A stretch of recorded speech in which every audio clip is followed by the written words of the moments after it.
We call it environmental and natural recovery, and so for us, or the way I've split that up, it's mainly rivers, land, flood and water levels, and some of the other natural features that are of major concern. So impacts, issues in scale. I'm not telling you anything you don't know really. On the rivers, it was bank erosion, siltation and debris, and either scouring things out and taking them away or dumping them in places we didn't need them. And with the land, it's erosion and siltation. It caused, in terms of Horizons infrastructure, so it caused us some damage. We lost all our coastal flood and river level sites, with about $100,000 worth of equipment lost. Those are all back up and running, but we're still looking at improving the resilience of the communications network with some of those sites. They all worked okay, but you realise when you're out in this country, when lots of things go down, they all seem to go down together. So we've got a radio network to talk to our flood recording sites. Those flood sites will be working on some work to improve them. That picture there is down Coast Road a little bit and off to the side, and it's a little bit of the standard hill country erosion, lots of debris, and silt getting into the watercourses and taking out everything in its path. We were, 300 odd millimetres of rainfall. It was a fairly large event from that point of view. What are we doing now? So with the rivers, it's mainly fallen into Horizons court, naturally enough.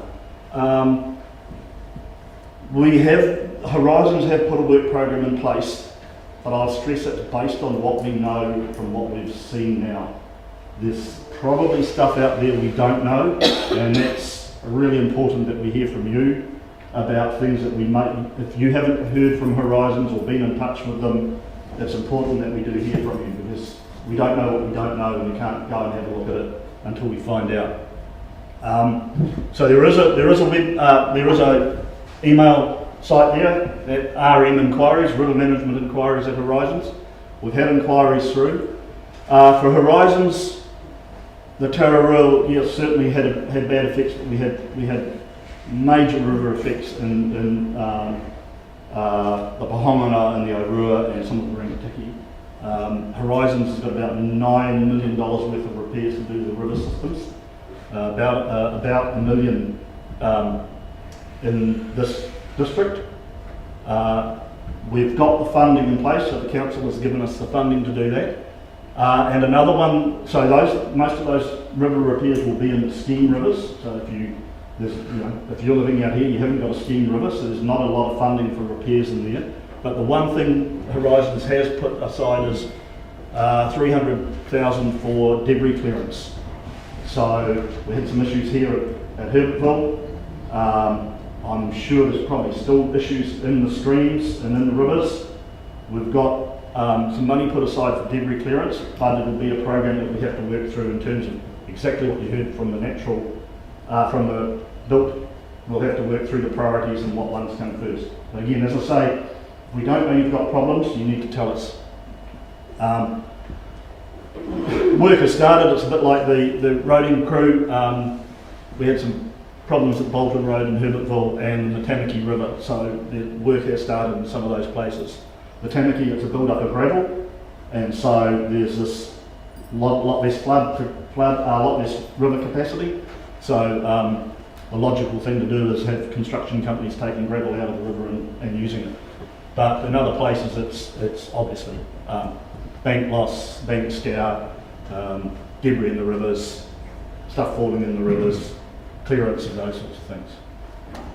The land is a little bit of a different issue. So the rivers, sort of everybody has to get in and do things. The land, it tends to be, it falls back on the farmers as individuals as to, what's going on their farm. So we know it's soil slip and debris and damage to all your farm infrastructure. At the moment, really the best thing we can do to help is get our land managers to come out and visit you if you've got problems and give you advice, and where possible set you on a work program. But we know that, you know, for most farmers the big issue is getting stuff repaired, and Jane will talk about that, but it's getting, you know, fences back up, things like slips and long-term repairs to erosion might be best left till after this winter in terms of letting things settle down again. With the flood and the water level recording, one of the things we're short on in this area is long-term rainfall records. Really the only information we have for the eastern part of the Tara River was long-term rainfall records at Toy Flat. So if any of you farmers here have got good long-term rainfall records, our river flood management information team would love to hear from you. So again, if you want to get in touch with us, please do. I talked to one farmer out at Te Uri, and he had records from back before 2004. Our guys just went out, downloaded them all. We've photocopied them. If they're electronic, we'll take them electronically, however, and we'll get them into our system. So it's, you know, an important part of being able to do flood level monitoring, and hopefully in this area in the future a little bit better in terms of flood recording and flood warning. So all our sites are back up and running. We've got an extra site, so there's 4 flood recording sites now in this part of the region of the district. So Waioni, one on the Waihi, one on Akatea, and 2 on the Ohong, or 1 on Ohong. So we've got to getting those back up and running. Just on terms of what we're working on now, or what we don't know, is we really don't know a lot about what the damage is to our coastal ecosystems. If you heard, say, in Hawke's Bay, they've got worries about all the sediment sitting and what damage it's doing to their fisheries. Our rivers, these rivers in this area are smaller, so they wouldn't have taken out as much sediment and silt into the systems, but we really don't have any coastal monitoring to know what's really going on there. There will be other things like damage to wetlands, damage to biodiversity, but again they're going to be on farms, so it's going to be poor old landowners that have the issues to deal with. What are we doing going forward? So rivers, the highest priority repair works should be completed by the end of June. Again, naturally exactly the same thing. It depends on how many storm events we get, and a little bit about things like fish spawning in terms of whether we can do some work. Debris moved from channels completed within 12 months. We've got a question mark there because again it's what we know and what we don't know. But that 300,000 that was put aside for debris clearances district-wide, it may or may not be enough. We may have to go back to council and ask for some more money. With the rivers and all of the stuff, we need to work closely with the built recovery teams regarding eroding and infrastructure. We know about whether we need more or less planting in places in terms of protection of streams and rivers and bridge approaches and that sort of thing. With the land, long-term plans for replanting and new planting as landowners can afford. So again, it tends to have fallen on the landowners. Our land team will be supporting farmers with their winter work programs around tree planting. We'll work closely with the rural recovery regarding the regulations and on-farm support and information for that. That is an issue for a lot of people. Again, if you've got an ongoing issue with that in terms of consents or regulations, please let us know. We try and catch them as we hear about them. So my job, because I'm not a consents planner and I'm not a river manager, my job is to make sure those people know who's hurting and who needs to be talked to.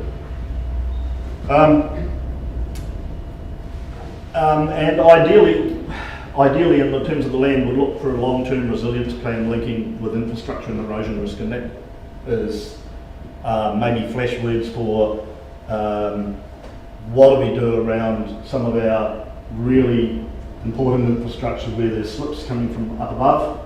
You know, I'm a soil conservator. My background is we plant trees to stop erosion. It works, but when it fails miserably, and the eroding infrastructure gets a whole lot of trees lying on top of their roads. So it's a matter of getting those things right and planning them correctly. Same things with we can plant trees on all this land and you get less erosion, but what do you have in terms of a social and economic community? That photo is sort of Kaituna Road south of Pongaroa, and so I would have argued this is some of our worst affected land in the district. It's looking coast road, river road sort of thing, out towards the coast. And so you can see what we call severe erosion, slips starting quite high up in the hills, hill faces coming down, debris tails, and all that stuff's ending up in our streams and rivers.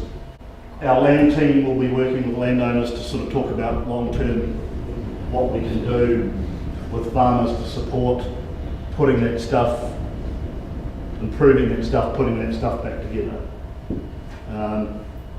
To us, the main tool we've got for land for farmers is tree planting, and I don't mean that as we plant everything in a forest, but it's working out where the best places to do things. There's patches of tree planting and patches of stuff that works, but it's getting that right in terms of our tree planting programs work with individual landowners, so they're not it's got to be what the farmer can deal with and can do.